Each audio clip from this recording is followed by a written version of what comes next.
This month on Focus, Black Oklahoma, join us as we discuss how the shutdown of the federal government is impacting the Supplemental Nutrition Assistance Program in Oklahoma.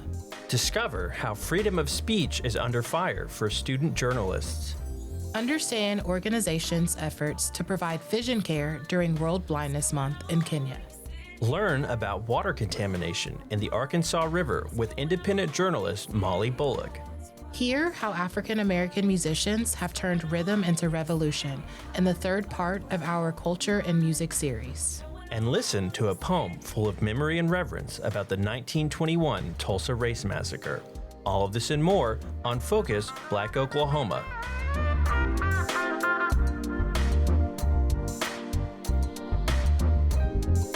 Focus Black Oklahoma is sponsored by the Black Church Traditions and African American Faith Life program at Phillips Seminary, offering a master's degree in social justice online and in person. Learn more at wherefaithleads.com.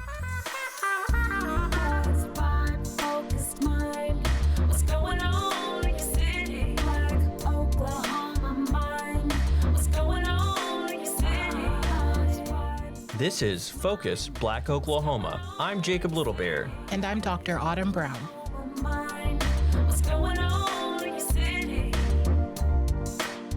FBO's Venson Fields turns our attention to the Supplemental Nutrition Assistance Program, or SNAP, benefits crisis. Tens of thousands of families across the state are feeling the ripple effects of the ongoing government shutdown. Not in abstract political terms, but in their kitchens and on their dinner tables. On November 1st, 1 month and 1 day after the government shutdown, according to the online government shutdown timer, approximately 42 million people lost their Supplemental Nutrition Assistance Program benefits, also known as SNAP, EBT, or if you're old school, food stamps. The loss of benefits is quite dire as many families, including children, depend on SNAP benefits to avoid going hungry. According to a News 9 press conference, Oklahoma Governor Kevin Stitt stated, Oklahoma stands to lose a significant amount of funding due to the government shutdown. SNAP benefits are not the only item that can be affected that Oklahomans rely on. Should Congress fail to pass this continuing resolution, just the numbers that are affecting Oklahoma in November are $205 million. And if it continues into December 1st, it will be a minimum of $350 million that we are shorted in the state of Oklahoma for some of these programs. According to KOSU 5, when Governor Stitt was asked about using the rainy day fund to cover SNAP benefits, he stated, quote, everything is on the table. The reason we're fiscally responsible and we have the largest savings account is because I've constitutionally maxed out our savings in Oklahoma since I've been governor, unquote. He doesn't specifically say he'll use it, but doesn't rule it out either. Given the dollar amounts involved, where can people look to fill the gaps? Well, the Food Distribution Programs for Indian Reservations, or FDPIR for short, can provide some relief if you're a tribal member. Other programs sponsored by the Choctaw Nation and the Navajo Nation, among others, will be providing food benefits for qualified tribal households. On Tuesday, November 4th, Cherokee Nation Chief Chuck Hoskin, Jr., in a press release by the Cherokee Nation, made a statement updating the Cherokee Nation's position regarding the SNAP food crisis and the Cherokee Nation's nationwide expansion of assistance to tribal members. The relief I'm announcing today takes our relief package above $11 million. That is for a single month. But we cannot sit back and watch SNAP participants do without if we have the ability to help. And for now, we do. The Deputy Chief, the Council, my administration, and I have a job to do. We have no interest in partisanship. We just know that people who can least afford to suffer financially are being hurt by all of this. That takes some pressure off of the state's Native American population. But what if you don't live on a reservation or you're not on the tribal rolls? One option is beaneighbor.org. This will take you to the Oklahoma Human Services website where you can find a list of nearby food pantry options. One food pantry option in Enid is Loaves and Fishes of Northwest Oklahoma. The name Loaves and Fishes is a riff on the biblical story of Jesus feeding the 5,000. Although Loaves and Fishes is not a religious organization, they are doing good works in the name of charity and goodwill. Lydia Kelly is the executive director and shared how she got involved with Loaves and Fishes. I've been here about 6.5 years. We moved here from just outside of Fort Worth, Texas. And before that, we lived in Austin. And in Austin, I was the director of volunteer services for Meals on Wheels of Central Texas. And then I was the executive director of a Meals on Wheels program in Northwest Texas before we moved here. And this job was available, and I'm very, very passionate about food security and making sure people have enough to eat. So this was kind of a natural fit for me. Kelly then shared her feelings when she heard about the SNAP crisis. Mad and upset and overwhelmed. I feel like there's so much uncertainty with everything that it's hard to describe it in one feeling. I'm mad that the government can't thwart a shutdown in order to make sure people are fed. It's frustrating knowing that this means we have to spend more money. We have to try to accommodate more clients, which we already do so much of that, and I'm really proud of the work we do, but trying to see more people, trying to make sure we have enough food for more people. Of course we're going to do that, but it's difficult. Loaves and Fishes does not have any special plans to address the SNAP crisis. Due to budget constraints and availability of volunteers, they haven't been able to do anything above and beyond what they are already doing, which is donating food to 1,400 people each month, as well as collaborating with other agencies. Another agency where food assistance can be received is the Salvation Army. Captain Amanda Brittle, along with her husband, have worked with the Salvation Army since they were both 18 and have been running the Enid chapter for 11 years. Personally, we knew immediately that we were going to have to figure out ways to do more, especially with food. Food insecurity is a big thing anyway, but now we're seeing an increase in people who come for food boxes and who come for help, especially right now during Christmas. You think SNAP benefits, you just assume food, but now you've got families trying to figure out how to pay utilities as well and trying to provide Christmas for families. You're seeing people who have been furloughed from work, who've never had to ask for help before, have to ask for help. And so I don't have a political stance either way. I just know that there are people who are in need, and we want to be there to help them.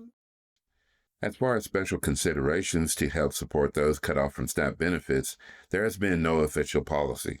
But special exceptions are being looked into. For example, since the office closes at 3:30, they have been working with local companies to assist people working second and third shifts. On November 15th from 11 a.m. to 2 p.m., the Salvation Army partnered with House FM for the Feed a Family event to give out free turkeys, which is an annual event. As far as I know, it's been going on for a really long time. This is only my husband's and I's 6th year in Enid, but we've done it all 6 years that we've been here, and the House FM has always done it. It used to be turkeys for tunes, like they'd give away like CDs and stuff, but that's a thing of the past. So now they do turkeys for t-shirts, and we have a sign-up list. People come and they start signing up for these turkeys, and then Jumbo's is also doing something in coordination with KOFM where you can provide a full meal for a family. And so we just start building a list. People come in, they sign up, and we give away as many as we can get. Last year we had over, I believe, 400. So there are some places people without their benefits can go for some food assistance, but it will not be enough to completely replace what SNAP benefits provide. On November 6th, the Rhode Island District Court ordered the Trump administration to fully fund the November SNAP benefits using their reserve accounts. On November 7th, an appeal by the Trump administration was denied, and some states began transmitting issuance files for benefits. On November 10th, the government was reopened under a deal reached by the U.S. Senate until January 30th. Prorated SNAP benefits have been paid for November, with benefits continuing to be paid till the end of September 2026. Beyond that, funding remains unclear. For Focus Black Oklahoma, I'm Venson Fields in Enid.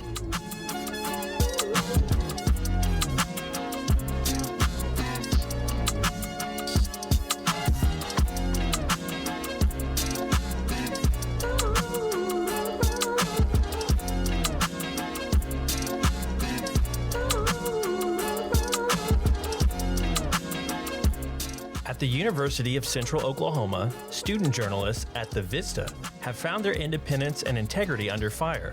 These moments raise urgent questions about who gets to tell the story, whose voices are heard, and what happens to democracy when student press freedom is stifled. Nico Berlin takes a closer look at the growing wave of attacks on free speech across college campuses, right here at home and across the nation. The University of Central Oklahoma, or UCO, ended print publication of Oklahoma's oldest student newspaper, the Vista, in August.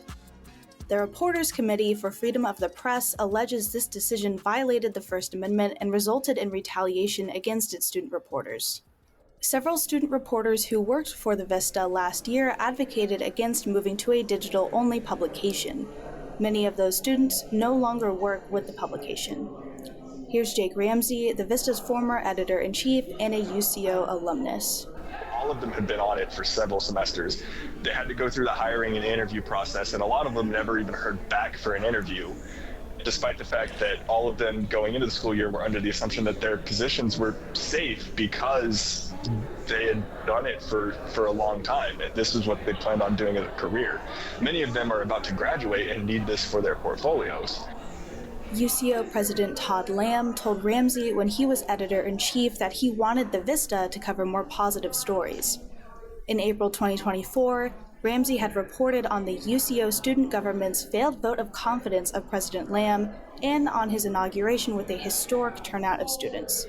Here's Ramsey again. I thought it was ironic in that case that it showed, we are just following the facts here. He said, because, look, the Vista focuses too much on reporting on broken eggs, and not enough focus is on the perfectly good omelet being made. Joe Haidt, the endowed chair of journalism ethics at UCO, says the sudden shift away from print was against what several journalism industry experts in Oklahoma recommended. I've been involved in digital strategies, and it was not ones that took place over a period of someone issuing an edict that today you have to go digital. It just doesn't work. Now, the Vista can only be viewed on U Central Media's website for all student media. The danger is you will eventually lose your branding, that it will become U Central Media, that the Vista will cease to exist. The oldest college publication in Oklahoma will cease to exist. Haidt says universities can often avoid explicit censorship of student press, unlike ongoing press restrictions on the national level. There is much a government watchdog as professional media is today. Their credibility depends on covering the university administration as a Capitol reporter would cover the state legislature and the governor. What a university president and his administration can do is to start chopping away at that, start cutting budgets, start doing away with a full-time advisor. They don't want a watchdog. They want a marketing arm. Other universities expect similar levels of control over student publications on their campuses. At the University of Missouri, the man-eater still finds itself setting boundaries with its university administration. Here's editor-in-chief Chase Prey. There's definitely been instances where the university wants more say in what we do. For example, there was a big fight that I had this year. At the bottom of our website, it says that we are curators of the University of Missouri.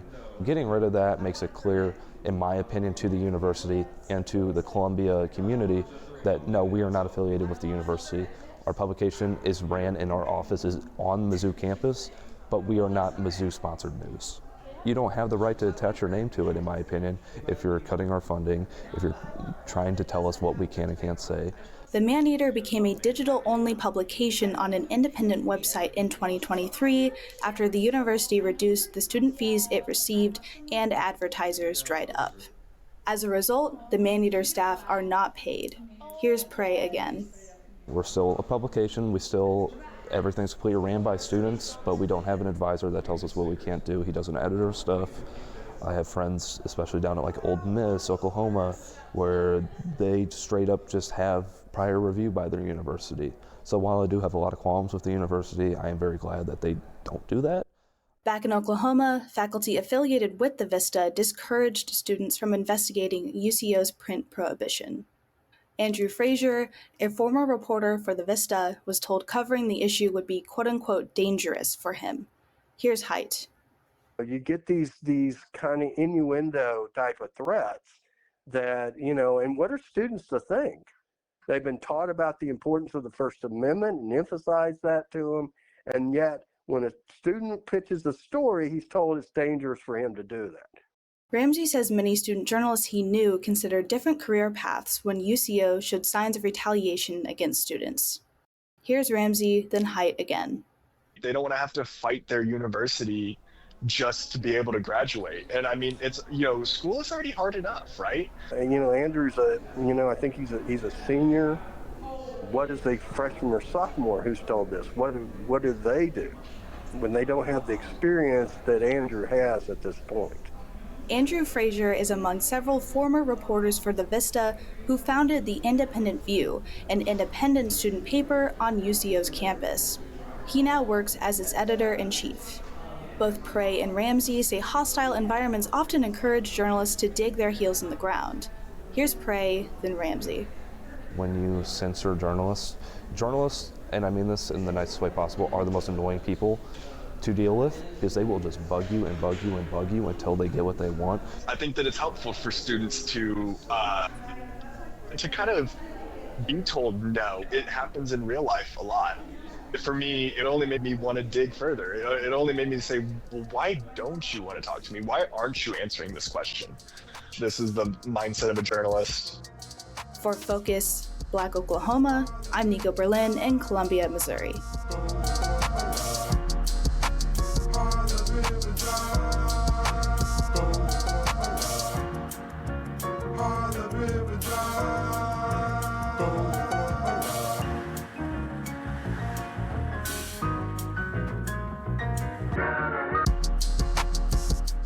In May of this year, the Oklahoma Department of Mental Health and Substance Abuse Services revealed a $30 million budget shortfall, which required an emergency appropriation by the state legislature. In September, the legislature announced hundreds of contracts would not be renewed to address the department's budget going forward. FBO's Alana Mbanza explores the human costs of these cuts. Across Oklahoma, the mental health care system is under pressure. This fall, nearly $40 million was cut from the Department of Mental Health and Substance Abuse Services, ending or reducing hundreds of contracts with local providers. Officials call it, quote, cost optimization, end quote, but for the people who rely on these services, the cost is human. Senator Julia Kurt, who represents District 30 and serves as Oklahoma's Senate Minority Leader, says the cuts hit hardest on the front lines, in the nonprofits and community clinics providing most of the state's mental health care. We really have outsourced the majority of our mental health work to nonprofit and other types of health providers and organizations. So they get their payments. Some of them are fixed payments where they get paid for specific things each year. It's these cuts. Unfortunately, I think it compounds on cuts last year during the budget failure that agency was having in the spring. But it's not with enough time to really adjust plans. Those contract cuts, we found out a day or two before they were released. And then there wasn't a lot of room to really explore what that transition would be like. The problem isn't just the budget. Leadership turnover at the department has made planning and communication difficult, leaving programs unstable, just as more Oklahomans go without insurance. Yeah, we have some pretty bad structural problems with the way that agency is being led right now. And basically, we changed how the commissioner is hired and fired. It's now going to be a political decision by the governor. And so since that change in 2019, we've had 4 different commissioners. And that's after a history of having one of the longest standing state agency directors in the country who had done a lot to improve our systems. We can't blame everything on previous administrations, but there's been a lot of churn, and we have yet to find any fraud, but there has definitely been mismanagement, some of which I think is the agency not telling the legislature what they really need to accomplish things. So I think the next steps are going to be stabilizing that leadership. Right now, we still really have an interim commissioner. I think it's getting a team in place who has experience in state government and in mental health. For addiction recovery, the stakes are even higher. One lost contract can mean the closure of a clinic, leaving patients with nowhere to turn. Here again is Senator Kurt. So, for instance, we raise concerns about folks who are on methadone, treatment, and that the cuts were going to cut back those clinics and they may not be able to survive, and that there's really no other health provider that can offer methadone, so it was going to leave patients with no treatment. To Kurt, legislators' use of the term cost optimization misses the point. True savings come from prevention and recovery, not cutting the services people rely on before they reach crisis.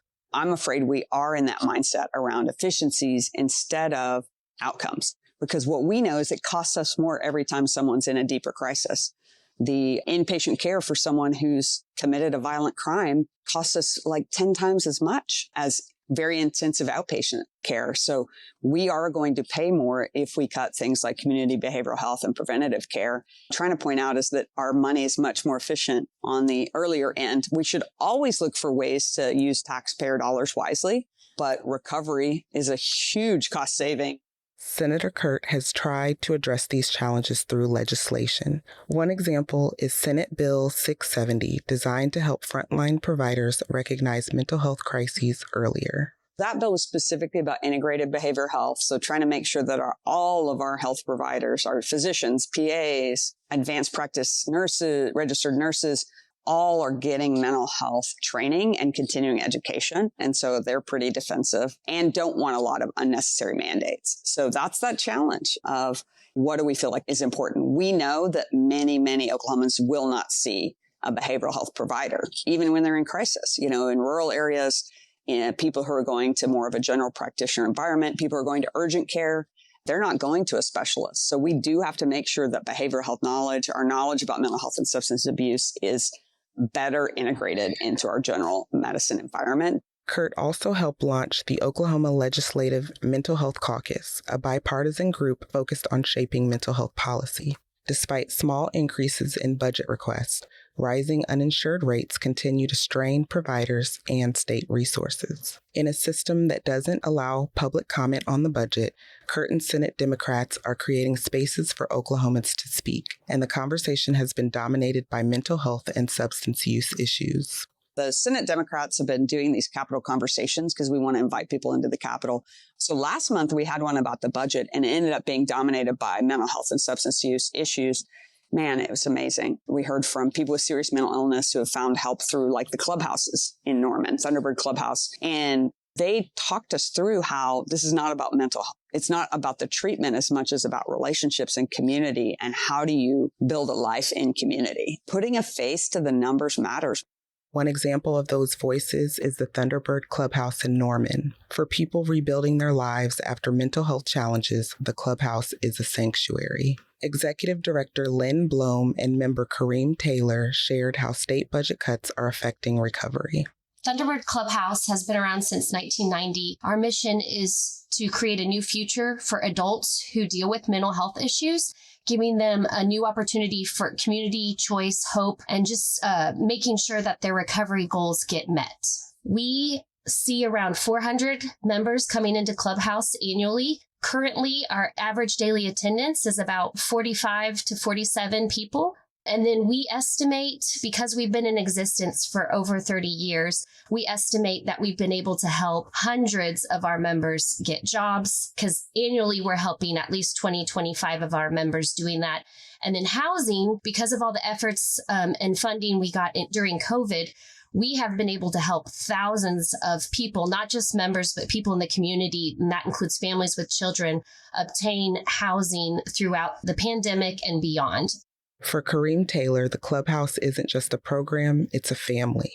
Members and staff work side by side, supporting one another in finding jobs and housing. I've gotten a lot of friends here. Some of them I'm very, very close with, and I talk with on a daily basis, inside a Clubhouse, outside a Clubhouse, going to eat with them, going to movies, dinner and everything. Also with work or the day, I'm a disabled veteran, so I can't work and I don't work. I receive disability, so I like helping out in clubs because I like to call it like the next chapter of my life as well. So I help with the work or the day. As state leaders look to balance budgets, community mental health programs are being forced to do more with less. Executive Director Lynn Blome remembers the moment she learned her program would be cut. I received an email from our liaison at Department of Mental Health basically saying, hey, next week you're going to be hearing the news that your contract's going to be cut 20%. And my initial reaction was I was angry. I was disappointed. I shed some tears. But one thing about Clubhouse is we work together and we come together. The more we cut community programs that are preventative, the more we're going to see crisis arise and have to pay for it on the other side. And that could be from increased foster care, increased incarceration, increased hospitalizations for people, which is extremely expensive. So even if they don't necessarily look at it from the compassionate side, I think just from a fiscal responsibility, funding community services that prevent mental health crisis is the more fiscally sound way to go.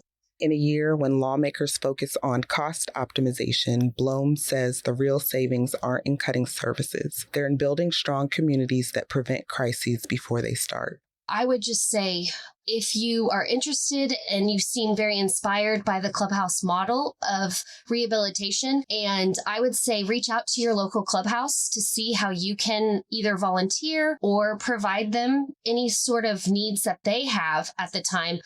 If you're looking to specifically want to make an impact for Thunderbird Clubhouse in Norman, Oklahoma, we do have a donation page. And also, if you don't have the means to donate anything, please just like us on social media, spread the word. Kareem shares a simple but powerful insight. Just listening to someone's story can make a life-changing difference, even when you don't know the challenges they're facing. They might not have somebody that be able to listen to their story, and just being able to listen to their story can also help somebody. You may not know what they may be dealing with at that moment, and just helping somebody might save their life at the end of the day. At Thunderbird Clubhouse, recovery isn't a line item. It's a community mission. When hope is supported, it can transform lives. For Focus Black Oklahoma, I'm Alana Mbanza in Norman.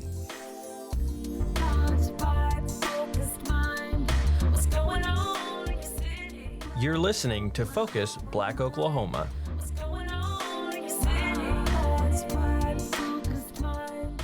According to the World Health Organization, everyone, if they live long enough, will experience at least one eye condition in their lifetime that will require appropriate care. An estimated 2.2 billion people, or a quarter of the world's population, live with visual impairment or blindness.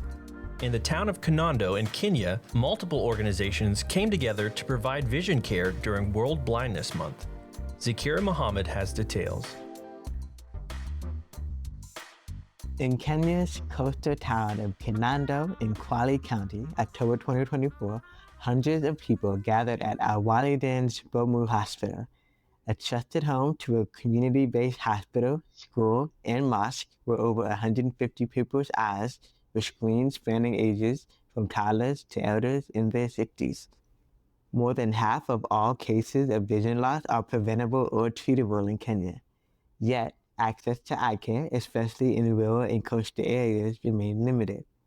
According to the Value of Vision report by the International Agency for the Prevention of Blindness, IAPB, approximately 7.5 million Kenyans live with avoidable sight loss. For many, this was the first time they would ever have their eyes checked or wear a pair of glasses.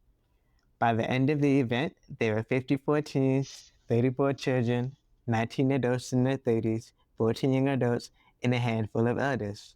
The real story was not just in the numbers, it was in what it meant to see clearly again. Lucia Keithy, a 61-year-old unemployed elder with hypertension and diabetes, suffered from cataracts in both eyes. As a result of attending the eye health fair, Keithy received cataract surgery at the Kwale Eye Center. World Blindness Month, commemorated every October since 2009, was initiated by the Little Rock Foundation in Arkansas. In Kinondo, Kwale County, Kenya, a team of eye care specialists and volunteers traveled and came together for the one-day eye health fair. The event was hosted in collaboration with Kwale Eye Center, Good Vision Kenya, and Never Glow, offering free vision screenings, eyeglasses, and cataract referrals to 150 people.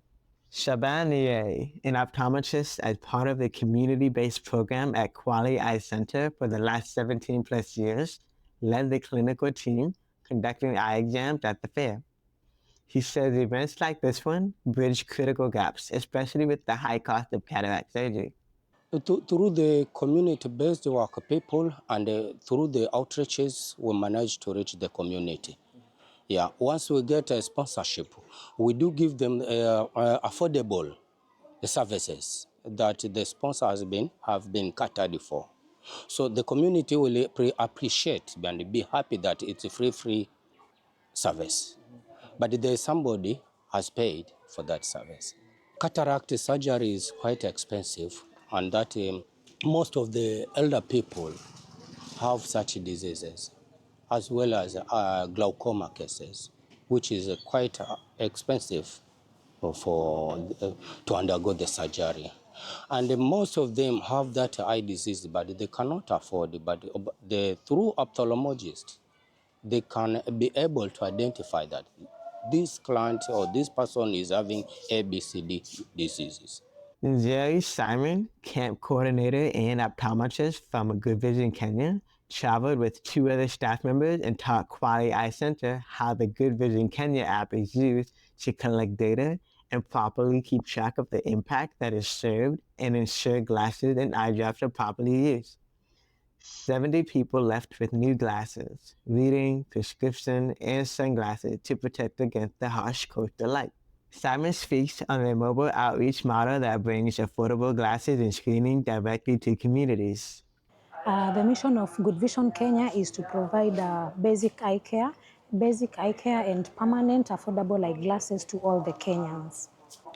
We deliver the glasses through working together with the community in community outreaches, and we also work together with health facilities to ensure that we deliver the services to the community. We record all the patients that come to the activities, and we also do follow-ups for those who are referred and for those who need glasses, reading glasses, prescription glasses. We offer them instantly. At the same time, this fair served another purpose: education. Volunteer psychologists from Psycho Africa Solutions Limited shared information about the mental fortitude it takes to adjust to change. In Kwale County, Kenya, sight was restored and the community was built. This eye health fair was just the beginning, and the community looked forward to more screenings annually. For Focus, Black Oklahoma, I'm Zaakirah Muhammad, Indiana Beach, Kenya.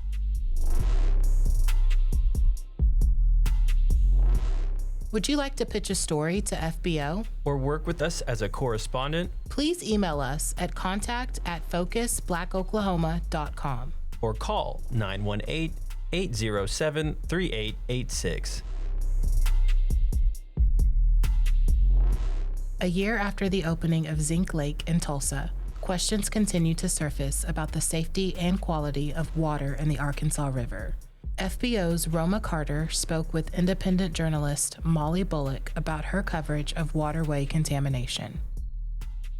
The livelihood of a city is often found near bodies of water. In Tulsa, this water is the Arkansas River, a 1,500-mile stream which runs from snow-packed mountains in Colorado to southern Arkansas, where it empties into the Mississippi River. This integral landmark has a long history of inhabiting life and cultivating resources, yet much of its legacy has been tainted by industrial footprints of contamination. Molly Bullock, a Tulsa investigative journalist, has taken the immense task of uncovering the collage of misuse this waterway has experienced.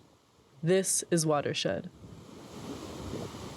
Watershed is an ongoing independent investigative journalism series really illuminating this tapestry of critical issues surrounding the Arkansas River. There are layers of really poorly understood but very consequential issues in the Arkansas River floodplain, and particularly around the Midtown Tulsa, downtown Tulsa area. The city of Tulsa operates on a levee system, meaning there are barriers running parallel to the river to decrease the risk of flood. In other words, levees contain the water. Yet this levee system was built in 1945, 4 decades prior to the Keystone Dam, a reservoir which manages water flow by storing or releasing water. The problem is that these systems are not suited for copious amounts of projected water output. Keystone Dam did not exist when our levee system was built, and The dam can release more than 3 times the biggest flood we've ever had in Tulsa on the Arkansas River without overtopping. An important point that David Williams, the chief hydrologist with the Corps of Engineers Tulsa District, emphasized to me is that the Tulsa West Tulsa levee system was never designed to protect against the magnitude of flooding that is possible from releases from Keystone Dam. Flooding poses a serious threat to infrastructure, vehicles, and entire communities, displacing residents and leaving costly damage in its wake. Recent floodplain prediction analyses indicate that an overflow of the Arkansas River could immerse nearly all of Tulsa's riverside area, extending eastward towards Peoria. Experts warn this scenario is not far-fetched. In fact, Texas has experienced 2 so-called 100-year floods within just a decade, events that were once considered exceedingly rare. Closer to home, Tulsa narrowly avoided disaster in 2019 when the Keystone Dam came within a single rainfall event of overtopping. Had that occurred, the consequences for the city's low-lying neighborhoods could have been disastrous. When I looked at the Corps' estimates for the 100-year flood event, the upper confidence interval is bigger than any flood we've had on the Arkansas River through Tulsa. So it's bigger than the 1986 flood. The Corps is 95% confident that the 100-year event could look like a bigger flood than we've ever seen. Fueled by shifting climate patterns and aging infrastructure, a catastrophic flooding event not only devastates inhabitants, but also spreads the toxic chemicals contained within the river. Petroleum is a non-renewable energy source extracted from deep earth deposits to create fuel, but contact with petroleum via inhalation, skin contact, or consumption is empirically related to the development of cancer and other physiological impairments, according to the National Institute of Health. 2 petroleum refineries sit on the west side of the river relative to downtown Tulsa. The production done there has been going on for over a century, as Tulsa was once one of the richest oil deposit areas in the world. The release of chemicals from these refineries is nothing new to the Arkansas River, but its presence has long overstayed on the impressionable plot of land directly on the banks of Tulsa's prominent waterway.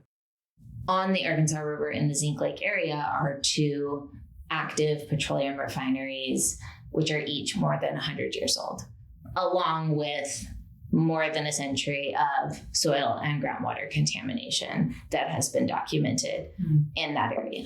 Over Labor Day weekend 2024, a watershed reader sent me videos of an area of the bank where there were pools of rainbow-colored substances and orange, scummy-looking substances and a plume of rust-colored water. And he reported an overwhelming petroleum odor.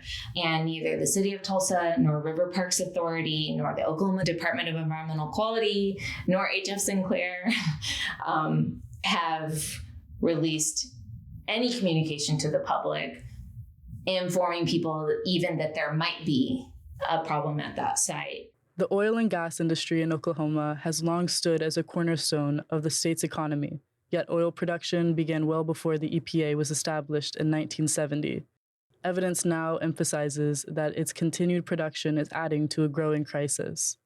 One of my sources, who is an expert environmental consultant, knowledgeable with environmental testing of this kind, had samples from the site analyzed, and they tested positive for contamination, including benzene, which is one of those substances where the EPA advises you to, if you come into contact with benzene, like take your clothes off as quickly as you can, to the point that they say, cut your clothes off. Use like an instrument to put your clothes in a bag and then double bag that. Effectively, it's like you should not be exposed to benzene under any circumstances, right? And just days after I reported the pollution to the appropriate agencies, the City of Tulsa released a statement informing the public that effectively, like, there's nothing to worry about at this site. It's a result of naturally occurring processes. And the city had no test data confirming that was the case at the time that they released that statement. And when the city's very minimal testing from that site did come back, when they did receive the results were inconclusive with no confidence in the results because apparently they'd used a test that was not actually even appropriate for that context. The newly established recreational water activities held along Zink Dam warrants investigation because there has been no remediation of the land, water, or discontinuation of the petroleum refineries' production. Oil excavation and production has only continued well into the 21st century. Although it is prohibited for people to go into the Arkansas River, recreational activity near Gathering Place suggests that it is safe or at least safer than previous years, but the best assurance for zero risk of benzene or lead contamination is no contact with the water whatsoever. Remediation initiatives targeting soil and water contamination are growing in importance as neighboring communities across the United States will continue to face the long-term environmental impacts of historical industrial practices. Visit Molly Bullock's free access investigative journalist series, Watershed, on Substack. For Focus Black Oklahoma, I'm Roma Carter in Tulsa.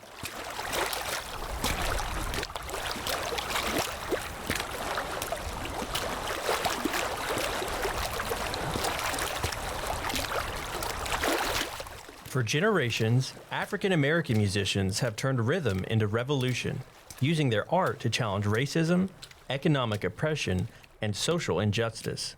From gospel to hip-hop, protest songs to soul anthems, Francia Allen continues her series on music and culture as she traces how music continues to impact both hearts and movements, amplifying the call for freedom, dignity, and a world grounded in love. In 1965, Deion Jackson released a song called Love Makes the World Go Round, expressing how everyone needs love. Since then, many singers have used this phrase to signify a moment in which love prevailed against difficult odds, such as injustice.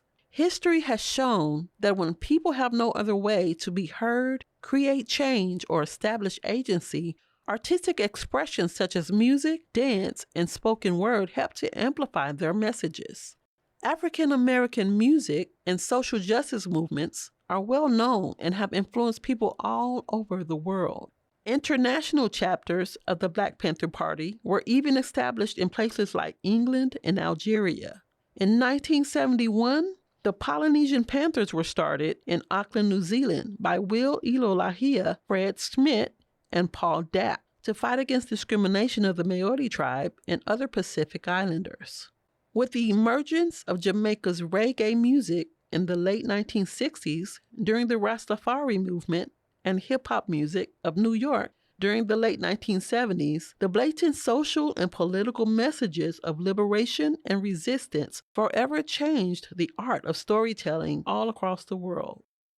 Broken Arrow resident Colin Bent, a husband, father, retired businessman, and former musician born in Jamaica, talks about the music of his homeland and his admiration of Bob Marley and his music.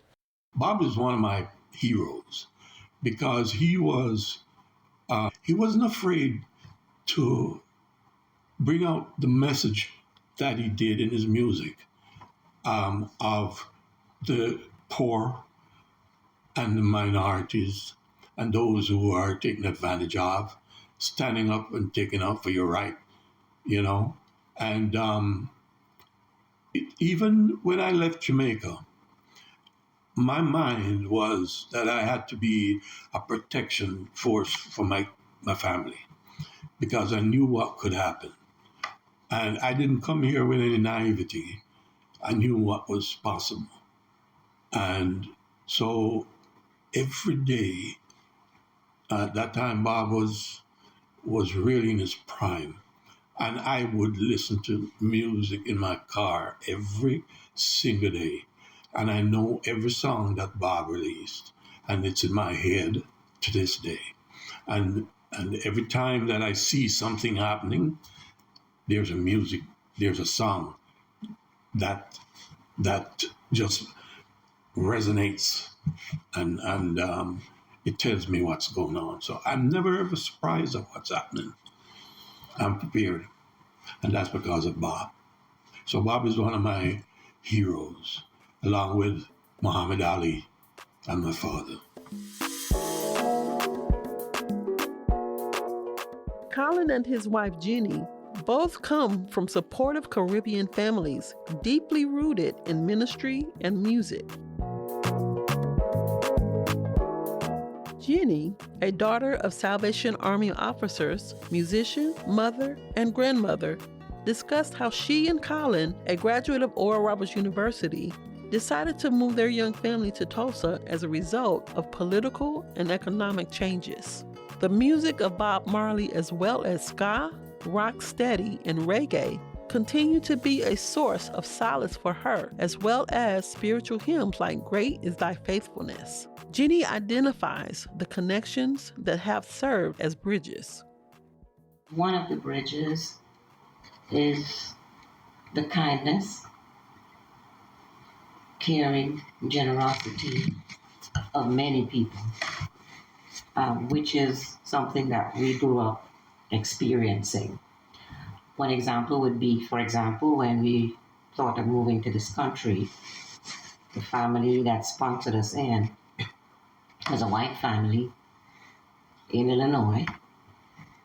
Their son went to ORU with Colin, and to this day they're still like brothers, very, very good friends. They were kind enough to put us up in their home. That family supported us to the very end of our process to become residents in this country. And when I look at what happens with racism, I keep thinking of things like that, how we were fortunate and blessed to have a good relationship with a white family who we call mom and dad. You know, my children say grandma, grandpa.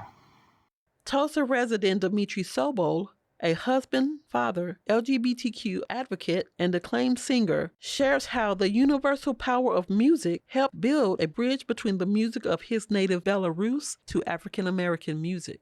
Music in my culture has tremendous importance. I'm part Russian, part Belarusian, part Ukrainian, part Polish, part Jewish. So we sang all kinds of songs. I remember Ukrainian songs that were really melodic, right? And they would be about some, maybe a sad love story or love for their land.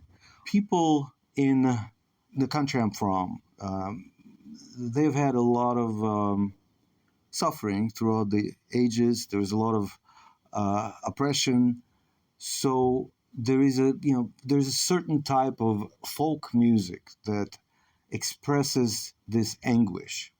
At some point, I was exposed to spiritual music, and that was, the choir with Andre Crouch being the director and then the producer and the musician, and there was something really that resounded in my soul.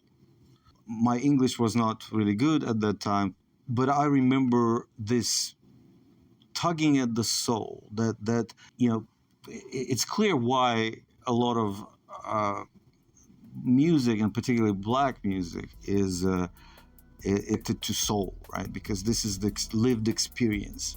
I'm thankful that there is something like music that we could express and understand each other and even build bridges in this way. For Focus, Black Oklahoma, I'm Francia Allen in Tulsa.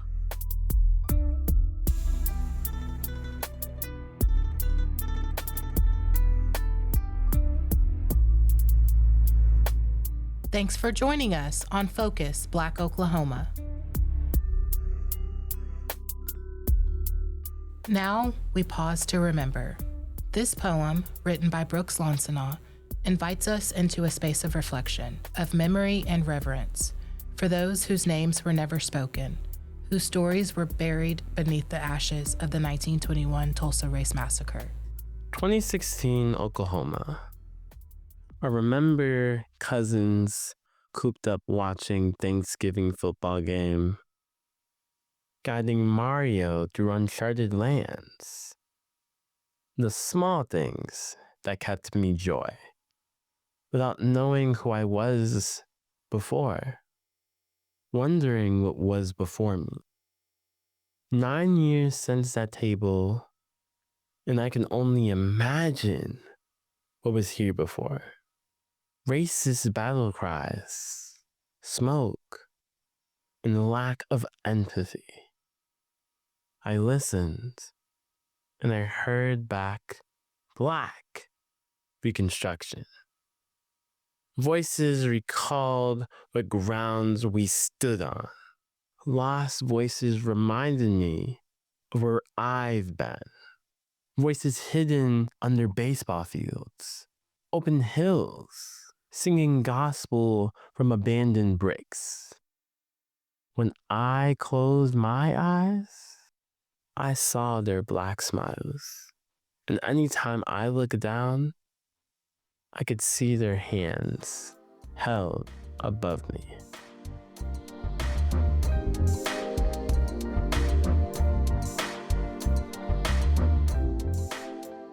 Focus, Black Oklahoma is produced in partnership with KOSU Radio and Tri-City Collective. Additional support is provided by the Commemoration Fund and Press Forward. Our theme music is by Moffett Music. Focus, Black Oklahoma's executive producers are Francia Allen and Bracken Clark. Our associate producers are Jesse Ulrich and Naomi Agnew. Our production interns are Alexander Evans, Jess Grimes, Roma Carter, and Anna Wilson. You can visit us online at kosu.org or focusblackoklahoma.com and on YouTube at Tri-City Collective OK. You can follow us on Instagram at focusblackok and on Facebook at facebook.com/focusblackok.com. You can hear Focus Black Oklahoma on demand at kosu.org, the NPR app, npr.org, or wherever you get your podcasts. KOSU Business Circle memberships are ideal for small businesses looking to support public radio and get a little bit of airtime. To learn how your business can become a member, email development@kosu.org. Oklahoma City is pretty big. Take it from Mayor David Holt. The city limits of Oklahoma City clock in at 620 square miles. That means we are the size of 8 Cleveland, Ohios. Washington, D.C., yeah, we could take 10 of those. Pittsburgh, Pennsylvania, we're 11 Pittsburghs. Luckily, KOSU's OKC Guide is here to break it all down, district by district. Head to kosu.org/OKC Guide to check it out.